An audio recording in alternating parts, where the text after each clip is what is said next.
Ever since the iPhone 12 Pro Max reviews hit the web, there's been a major confusion about the performance gains that you get with the bigger sensor on the iPhone 12 Pro Max's cameras.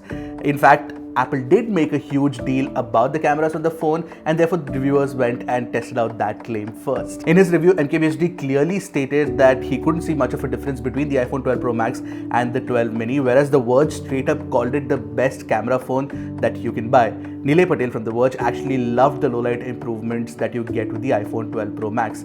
In fact, Petapixel also covered an article about these discrepancies between the reviews and put them up. So I did what I love to do the most, a camera comparison between the three phones, which includes the iPhone 12 Pro Max, the iPhone 12 and the iPhone 11 Pro. Now obviously the idea is to get down to the bottom of this issue and find out if the iPhone 12 Pro Max is actually that much better than this generation iPhone and a previous generation iPhone. So strap yourselves in, grab your popcorn. This is going to be a really long deep dive, and trust me, we're going to reveal quite a few mysteries along the way as well. Hi, I am Ashar from MySmartPrice, and after watching this video, if you like the kind of content that we're making, please don't forget to hit that red subscribe button and the bell icon right next to it to get notified whenever MySmartPrice puts out an awesome new tech video, and I'm pretty sure that you'll like the kind of content that we're making.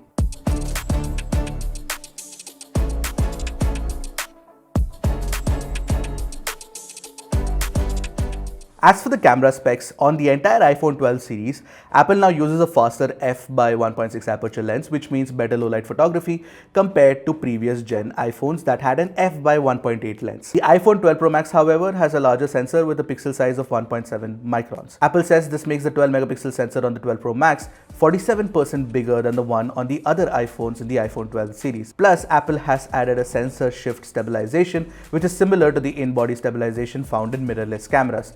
This enables 500 micro adjustments per second. For context, that is 5 times the micro adjustments possible on the iPhone 11 Pro. Finally, you get a LiDAR camera on the iPhone 12 Pro Max that offers better edge detection and enables night mode in low-light portrait shots.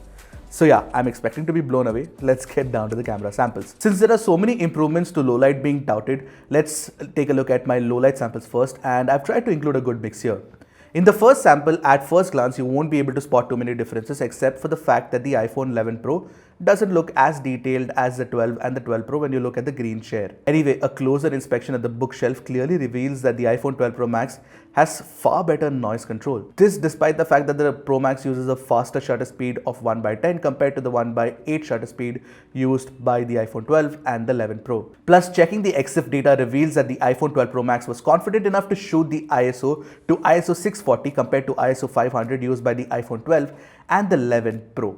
This brings me to the point. The iPhone 12 Pro Max has a max ISO of 7616, which is more than the top ISO of 5808 on the iPhone 12 and 3072 on the iPhone 11 Pro.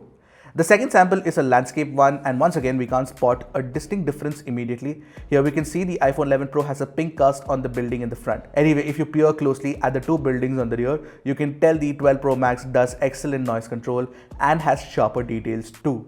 But seriously, nothing too stark. In the third sample, I kid you not, I couldn't tell a difference between three phones. Yes, but when you look very closely at the area near the intersection of the curtain rod, you can tell the iPhone 12 Pro Max's grains have been smoothed out nicely without any major loss in detail. And on the dining table where the green cup and the orbit box can be seen, you will notice sharper textures and less noise once again. Thankfully, in the final sample, I could clearly tell the 12 Pro Max was leagues ahead.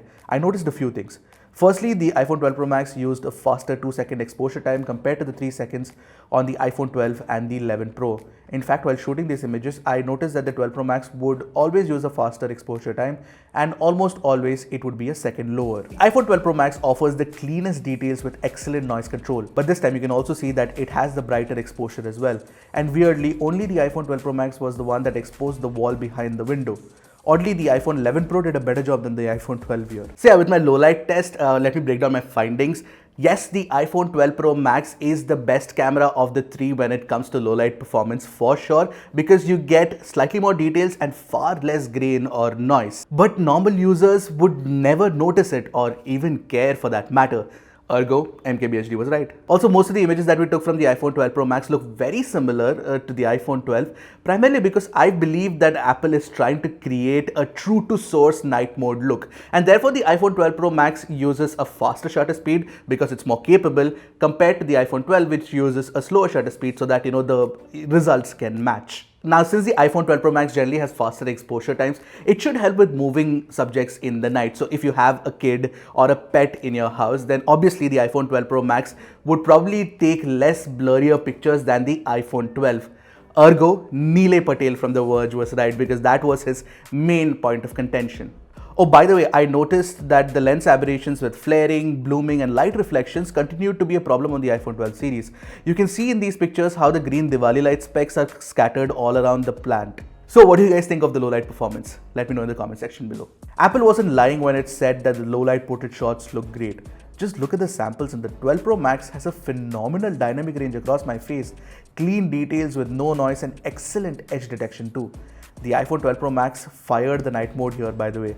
I'm going to have a lot of fun shooting portraits with the iPhone 12 Pro Max in the night. Ultra wide angle camera can also do night mode now on the iPhone 12 series, and the pictures look exactly the same on the iPhone 12 and the 12 Pro Max. You can see how much better it is compared to the iPhone 11 Pro. But compared to the high resolution ultra wide angle cameras we've seen on Android phones like the OnePlus 8 Pro and the Mate 40 Pro, the iPhone 12 series is not that great. I also compared the night mode zoom shots on the iPhone 12 Pro Max and the iPhone 11 Pro.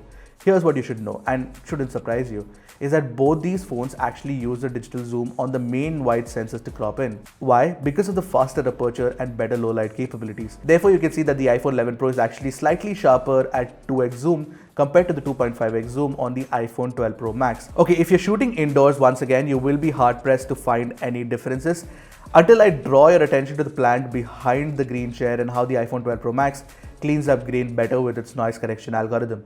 I mean, really tiny differences that no one would and should care about. In indoor selfies, you can tell the iPhone 12 and the 12 Pro Max are sharper and not as noisy as the iPhone 11 Pro. Also, the iPhone 11 Pro's auto white balance has botched the color temperature here, making it cooler than it actually was. Note that all the phones in the iPhone 12 series also include smart HDR for the front camera, so that could have something to do with the better color temperature accuracy.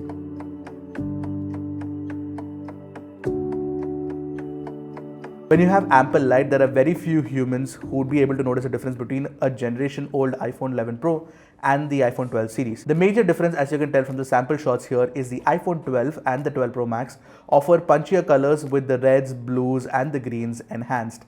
The iPhone 11 Pro has a flatter look. And yes, the iPhone 11 Pro's image is more true to life. As for the details at close crop at the center, all three are equally sharp. But the bottom left corner reveals that the iPhone 12 Pro Max has crisper textures, whereas the 11 Pro and the 12 are equally sharp. But this is only at the corners and nowhere else. So yeah, don't know how the larger sensor on the iPhone 12 Pro Max is actually helpful here. Apple has upgraded Smart HDR to 3rd gen and now it looks so damn good. I think beyond the sensor size bump on the iPhone 12 Pro Max, I am more satisfied with the excellent improvement in dynamic range. The darker portions are not washed out and offer the kind of contrast that makes the image pop beautifully. This is the best kind of HDR I've seen in phones till date. Yes, the iPhone 11 Pro was also great with Smart HDR2, but Smart HDR3 is evidently better as showcased in the samples that popped up on your screen. But yes, the overall algorithm tends to boost the colors slightly and therefore it looks more attractive. Regardless, this is great. Another noticeable difference is the ultra-wide-angle camera. Apple has definitely improved the processing by leaps and bounds, if not the actual hardware sensor. Now you get punchy shots replete with more detail, contrast, dynamic range and colors as well. You can see for yourself. Let's move on to the telephoto shots. Let's start with the 2x zoom, where you can see the iPhone 11 Pro's dedicated camera does a better job than the other two, especially when it comes to detail retention. For those curious, yes, the iPhone 12 Pro Max does digital zoom at 2x and so does the iPhone 12. Then again, the iPhone 12 doesn't have a dedicated telephoto. Now let's switch to 2.5x native zoom on the iPhone 12 Pro Max and you will see the iPhone 12 Pro Max is stupendously good, and to be honest, I absolutely love the fact that you get a longer zoom now. If you switch to 2.5x digital zoom on the iPhone 12 and the 11 Pro, it just doesn't hold a candle to the natural details on the iPhone 12 Pro Max. Side note, how good have digital zooms gotten, man? Even at 2 to 2.5x zoom, you can get pretty usable image, especially if you don't check details at close crop. In portrait images, Apple has improved the edge detection on the iPhone 12 series by default, but with the dedicated LiDAR sensor on the iPhone 12 Pro Max, you get a cleaner edge cutout overall. Take a look at the beard near my chin, for example. That said, the iPhone 12 is no slouch either. The iPhone 11 Pro is clearly struggling here, and that is another area where the generational leap is massive and not just an incremental one. So yeah, ultrawide and portrait are the reasons why the iPhone 12 series actually makes a whole lot of sense for somebody moving from the iPhone 11 series. Selfies on the iPhone 12 and the 12 Pro Max look identical as usual. And as far as facial tones and the color accuracy of my shirt is concerned, the 12 and the 12 Pro Max are better than the iPhone 11 Pro. But details wise, there is no telling the three apart in daylight selfies. But if you talk about low light selfies, Apple did a great job by extending night mode to the iPhone 12 series. As a result, the selfies look remarkably better on the iPhone 12 and the 12 Pro Max. And as far as self-portraits are concerned, just like regular portraits, the edge detection is better. Take a look at the beard on my left cheek, and the edge cutout is more efficient on the iPhone 12 and the iPhone 12 Pro Max. For videos, the iPhone 12 series has gotten a huge upgrade with Dolby Vision recording, and the iPhone 12 Pro Max can do it at the highest possible video resolution, that is at 4K 60 FPS. You can tell that the brighter portions in this video comparison are slightly overexposed on the iPhone 12 Pro Max footage because it packs in more brightness. That's the characteristic of HDR video. If you have a Dolby Vision supported TV at home, download the video from the link in the description to check the excellent video quality for yourself. Also, the stabilization is so much better on the iPhone 12 Pro Max. I have a strong feeling the iPhone 12 Pro Max is the best video camera among all the smartphones out there. But I will hold my judgment until I test the Huawei Mate 40 Pro.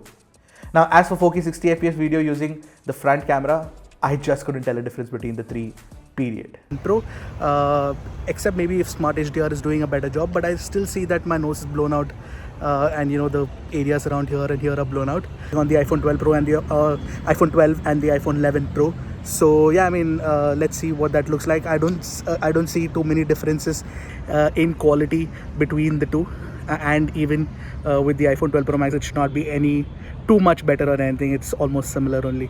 So let me know what you guys think.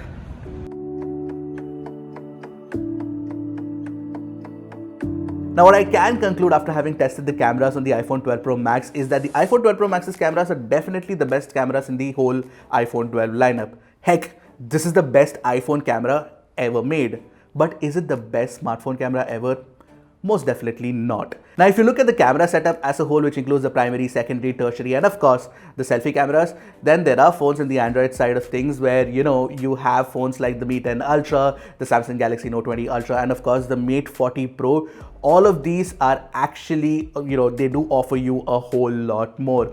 Now, these phones are as versatile and as fast to shoot as the iPhone 12 Pro Max, if not better. But yes, I have to mention this, the video recording capabilities of the iPhone 12 Pro Max and of course all the other iPhones in the iPhone 12 series, because that is actually matched, is great because you get 4K 60 FPS video recording with of course Dolby Vision HDR support out of the box as well. So that is really, really good. Some would even call it the best video camera ever. Having said that, I haven't tested out the Mate 40 Pro yet, which is apparently, you know, the king of the hill, but unfortunately it's not available in India, and I wish it would be because, you know, I would love to test the cameras out. Yes, the iPhone 12 Pro Max is a confident shooter like Neelay Patel would like to put it, but to call it the best, you know, camera smartphone ever would be definitely a bit of a stretch. The word best is an operative and it works differently for different people. And you know what, let's stop speaking in absolutes. It is definitely one of the better flagship cameras out there, but should you buy the iPhone 12 Pro Max over the iPhone 12 just for the improvements in camera performance?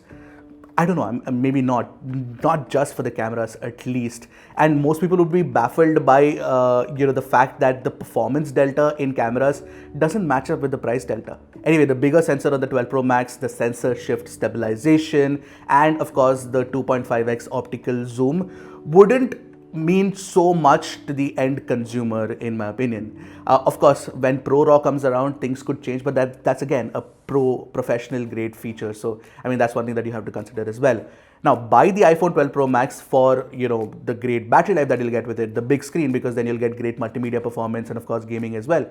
And of course, the great cameras, which is of course an upgrade over the iPhone 12, would be an add-on. As for MKBHD and The Verge, I tend to agree with Marcus more than The Verge, but both are right, so that's that. Okay, that was my entire video. I hope you guys liked it, and if you liked it, please don't you know, forget to give us a thumbs up and hit the red subscribe button so, you know, we can keep making more videos like this. Until next time, this is Ashraf from My Smart Price signing off. Goodbye and Godspeed, my friends.